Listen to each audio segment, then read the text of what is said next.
Damai sejahtera dari Allah Bapa yang melampaui segala akal dan budimu, itulah yang memelihara hati dan pikiranmu sekalian. Di dalam nama Yesus Kristus Tuhan kita. Amin.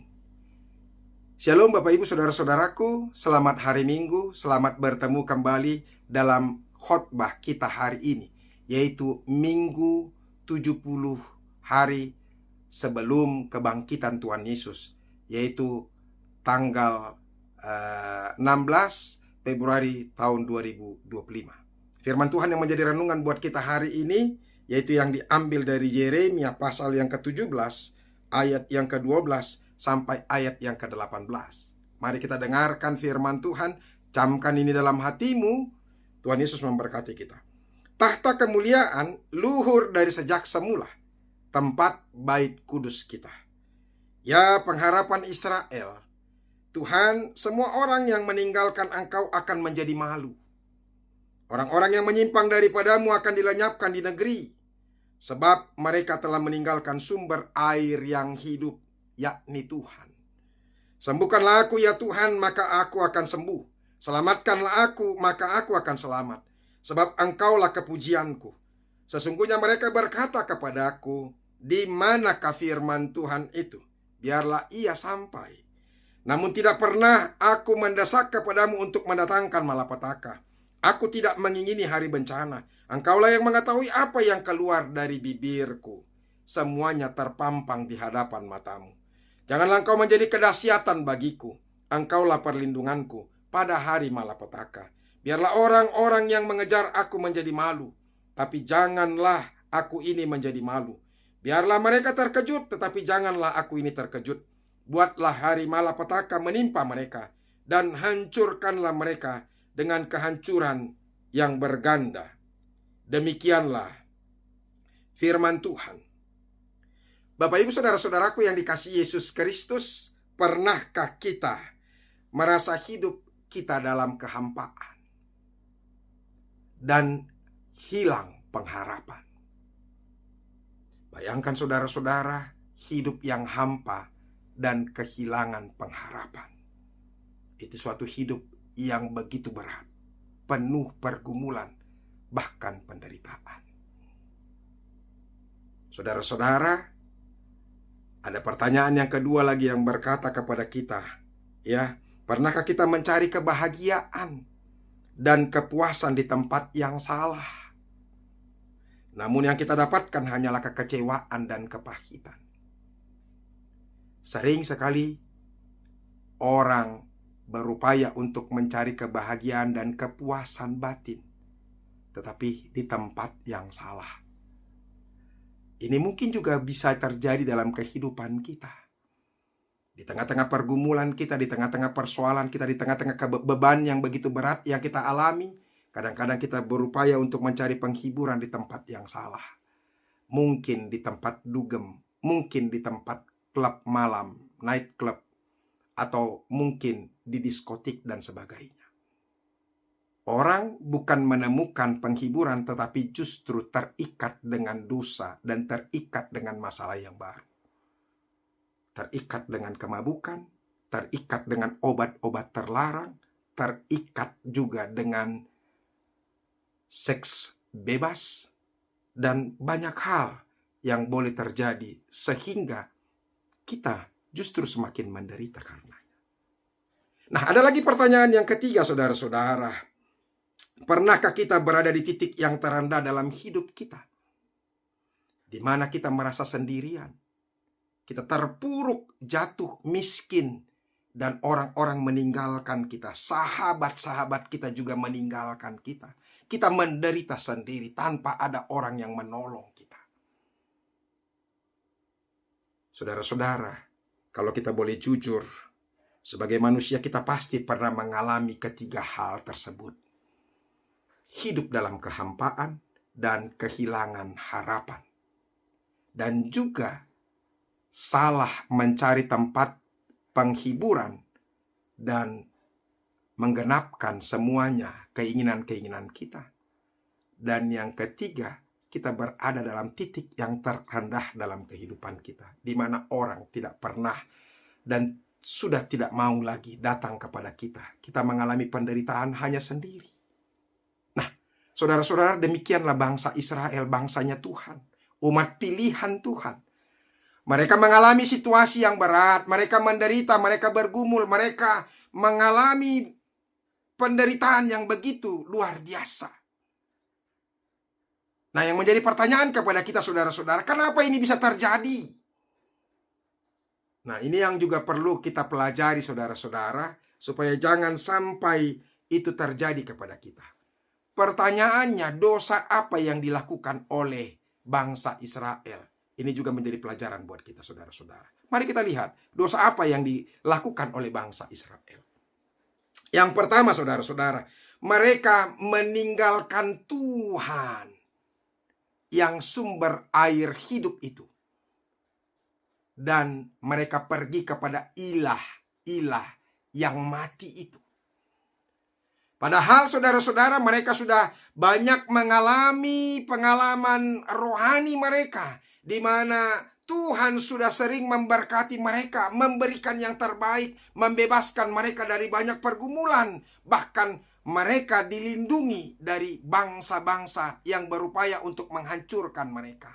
Belum lagi mereka sudah mendengarkan ketika masa nenek moyang mereka jatuh ke pembuangan Mesir, bagaimana Tuhan membawa mereka keluar dari Mesir. Begitu luar biasanya Tuhan bagi hidup mereka nyata. Tetapi mereka justru pergi kepada apa? Ilah-ilah yang tidak nyata itu. Saudara-saudara, hati-hati. Itu bisa terjadi dalam kehidupan kita. Kita selama ini betul-betul percaya kepada Tuhan dan mengandalkan Tuhan, berdoa terus kepada Tuhan. Tetapi ketika Tuhan sudah memberkati, justru kita lupa diri. Kita mempercayakan hidup kita kepada hal yang lain. Meninggalkan Tuhan, hati-hati. Inilah dosa mereka yang pertama. Meninggalkan Tuhan, sumber air hidup itu.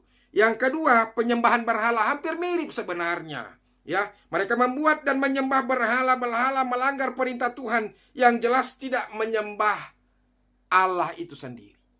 Justru menyembah ilah-ilah lain selain daripada Allah.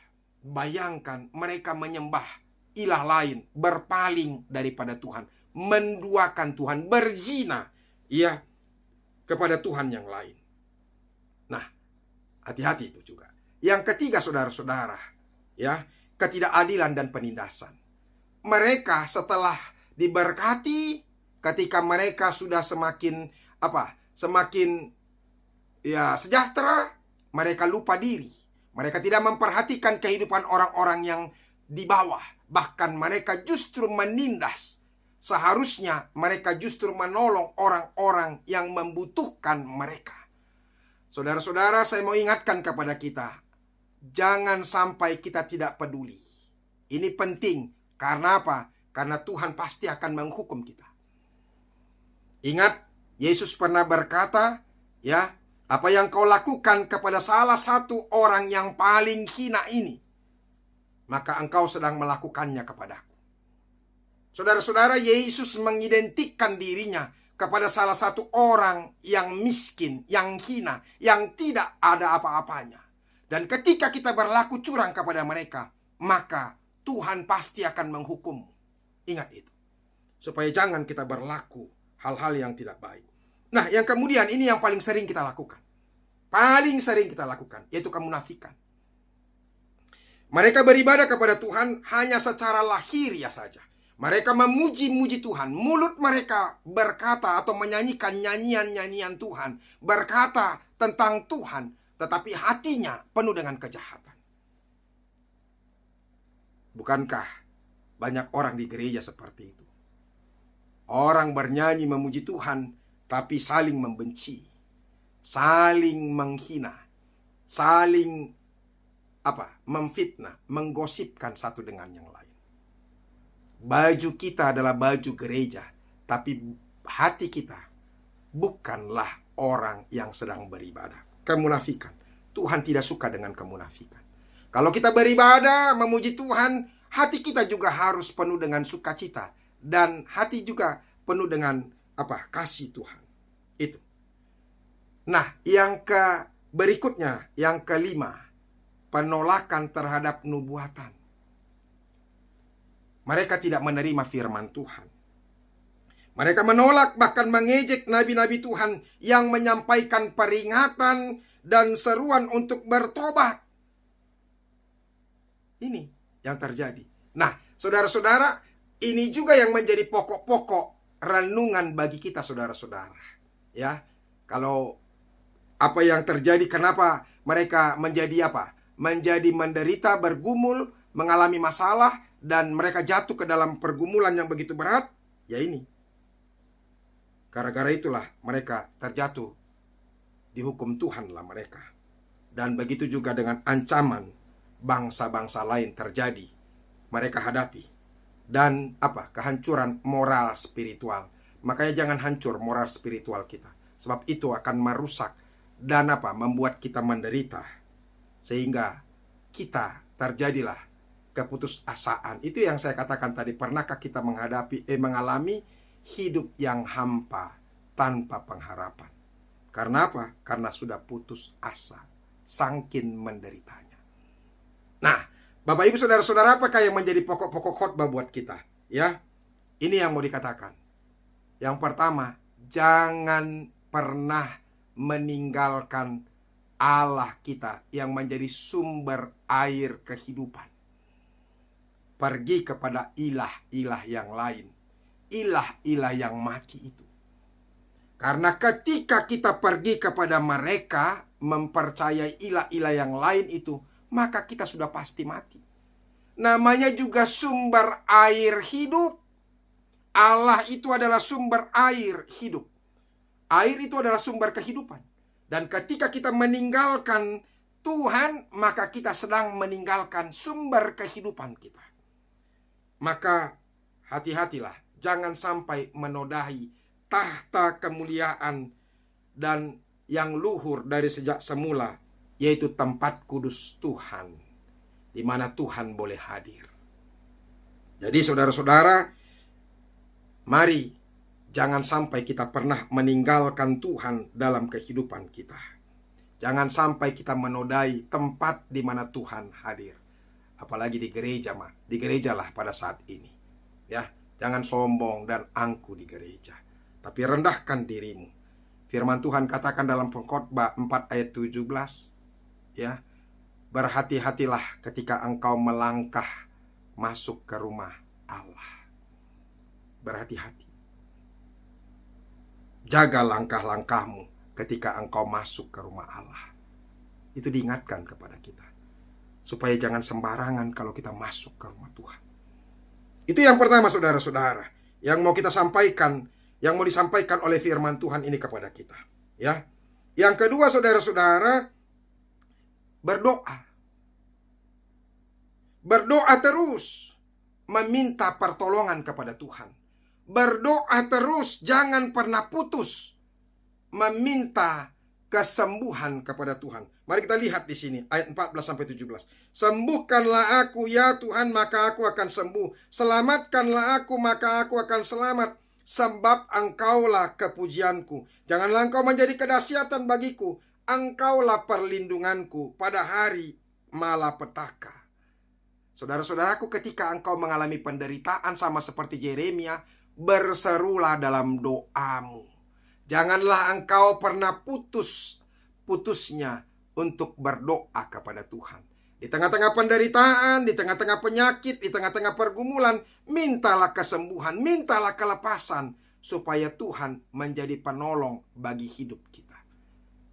Doa itu adalah jalan kita untuk mendekatkan diri kepada Tuhan.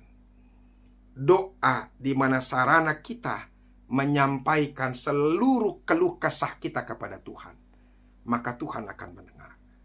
Sebenarnya tidak perlu berdoa pun Tuhan sudah tahu apa yang kita butuhkan. Tetapi Tuhan membutuhkan kita memintanya, supaya itu berharga di hadapan Tuhan. Sama seperti anak-anak dan ayahnya. Ayahnya tahu kebutuhan anaknya, tapi dia membiarkan anaknya meminta apa yang dia butuhkan kepada ayahnya, dan ayahnya pasti akan memberikan. Itu Makanya berdoa, jangan pernah putus. Jaga hubunganmu kepada Tuhan. Ya, kita harus memiliki hubungan yang intim dengan Tuhan melalui doa. Yang ketiga, saudara-saudara, dalam hidup kita menghadapi tantangan, kita harus memiliki iman. Iman adalah dasar bagi kita untuk memiliki kekuatan. Sama seperti saudara-saudara dikatakan dari Ibrani pasal yang ke-11 ayat yang pertama itu. Iman adalah dasar dari segala sesuatu yang kita harapkan dan bukti dari segala sesuatu yang belum kita lihat. Melalui iman belum terjadi, tetapi kita harus mengimani bahwa Tuhan akan melepaskan, bahwa Tuhan akan memulihkan, bahwa Tuhan akan menyembuhkan, bahwa Tuhan akan memberikan pertolongan kepada kita. Iman kita yang harus menyala dulu. Itu yang dikatakan oleh Markus 11 ayat 24 itu. Ya, ketika engkau berdoa dan meminta kepada Tuhan, percayalah bahwa itu sudah diberikan kepadamu, maka engkau sudah menerimanya, maka Tuhan memberikannya kepadamu. Ya. Di dalam doa dan permintaanmu, engkau percaya bahwa engkau telah menerimanya, maka itu akan diberikan. Percaya dulu engkau sudah menerimanya, maka Tuhan akan memberikan. Belum menerima, tapi kita percaya bahwa Tuhan sudah memberikan, maka kita akan menerimanya. Itu. Oleh karena itu, iman itu penting, ya. Jangan ragu-ragu kepada Tuhan. Yeremia di sini menghadapi ejekan-ejekan. Kadang-kadang menghadapi tantangan. Kita yang melakukan kebenaran, mengatakan firman Tuhan, bahkan orang-orang yang jahat mengejek justru. Lihat, saudara-saudara, orang-orang jahat itu justru sombong sekali. Dan sering sekali kita merasa dipermalukan di depan orang banyak. Dan orang-orang jahat itu banyak pengikutnya. Apalagi ketika dia memiliki harta, memiliki jabatan. Kita sering diolok-olok oleh mereka. Nah, di sini dibutuhkan iman. Supaya kita jangan takut menghadapi semuanya. Keteguhan hati itu harus teguh. Imanmu yang meneguhkan engkau. Sehingga engkau boleh berpegang terus akan kebenaran Tuhan. Milikilah iman. Makanya Tuhan berkata, imanmu lah yang menyelamatkan engkau. Ketika kita memiliki iman, maka kita tidak akan goyah. Dan ketika tidak goyah, maka kita terus berpegang kepada kebenaran. Dan iman percaya kita kepada Tuhan. Maka disitulah kita akan dimenangkan. Yang keempat, saudara-saudara, hiduplah dengan adil. Ya. Berharaplah akan keadilan Tuhan dalam hidup ini. Kita harus yakin bahwa Tuhan yang kita sembah itu adalah adil. Coba lihat ayat yang ke-18. Biarlah orang-orang yang mengejar aku menjadi malu, tetapi janganlah aku ini menjadi malu. Biarlah mereka terkejut, tetapi janganlah aku terkejut. Buatlah hari malapetaka menimpa mereka, dan hancurkanlah mereka dengan kehancuran berganda. Saudara-saudara, Yeremia percaya akan keadilan Tuhan. Makanya dia berkata di ayat 18 tadi, biarlah orang-orang yang mengejar aku menjadi malu. Bukan aku yang malu, tetapi orang-orang yang mengejar aku. Tetapi janganlah aku, biarlah mereka terkejut, tetapi janganlah aku. Itulah keadilan yang dia yakini, karena Tuhan pasti akan memberikan keadilan kepadanya.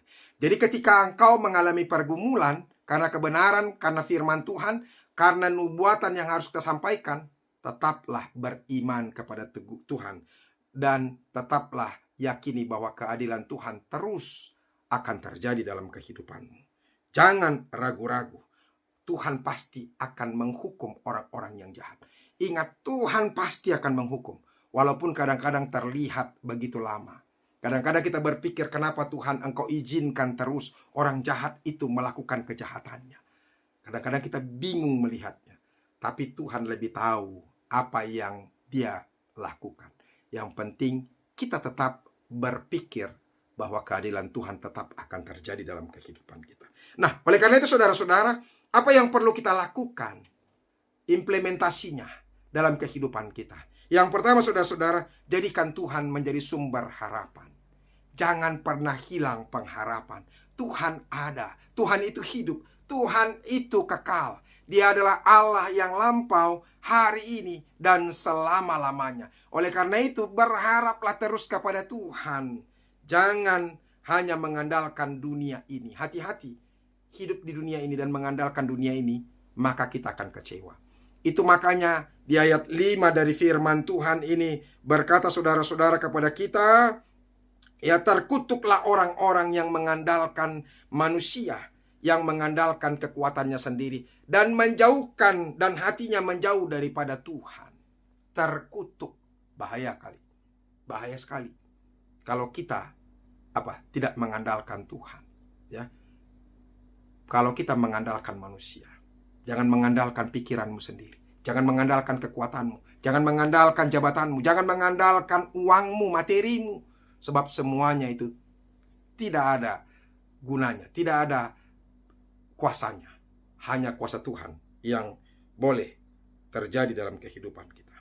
Yang kedua, saudara-saudara, teruslah berdoa. Dan berani berdoa. Berani berdoa. Terus tanpa henti-henti. Kita harus terus berdoa sampai permohonan kita dikabulkan oleh Tuhan. Kalau permohonan kita belum dijawab oleh Tuhan, terus berdoa. Belum dijawab Tuhan, terus berdoa sampai Tuhan mengabulkan semua doa kita. Yang ketiga, saudara-saudara, teguh dalam iman.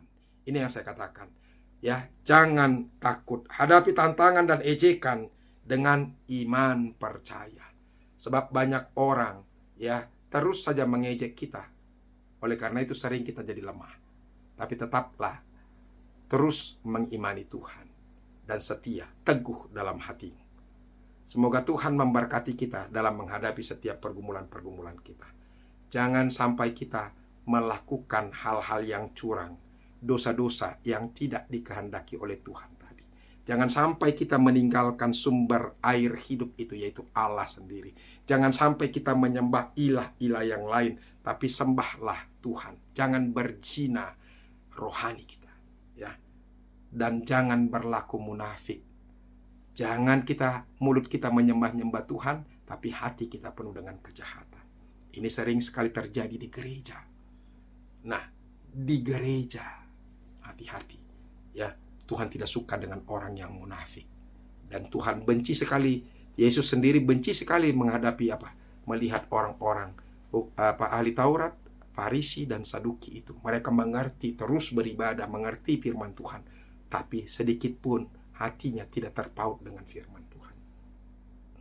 Tuhan Yesus memberkati. Salam, mari kita berdoa.